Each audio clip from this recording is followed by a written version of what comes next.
ekonomi kreatif, di mana sebuah kerajinan layang-layang ini merupakan sebuah ekonomi kreatif. Kerajinan layang-layang ini bisa dijadikan sebagai pundi-pundi tambahan di sela pandemi ini. Makanya ekonomi kreatif ini menjadi sebuah alternatif untuk teman-teman di luar sana ketika ingin mendapatkan sebuah tambahan pundi-pundi. Maka dari itu, lihat video selanjutnya saya.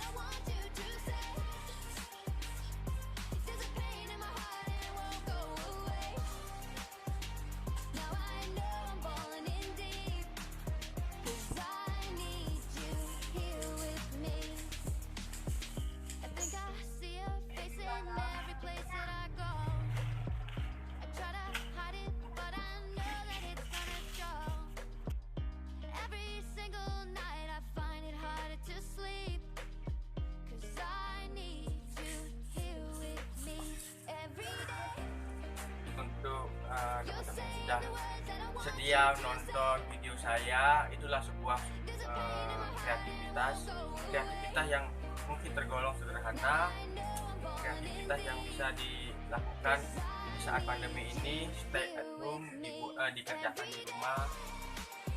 Terus juga kita mendapatkan sebuah pundi-pundi, selain mendapatkan sebuah tambahan bekal atau lain sebagainya, kita juga bisa mendapatkan hiburan. Tentunya hiburan itu hasil daripada karya kita tersendiri. Nah, itulah merupakan salah satu kebanggaan untuk kita, bisa menciptakan sebuah karya tersebut kita bisa jadikan sebagai tambahan bekal, juga untuk jadikan hiburan. Baik, terima kasih, tunggu video berikutnya.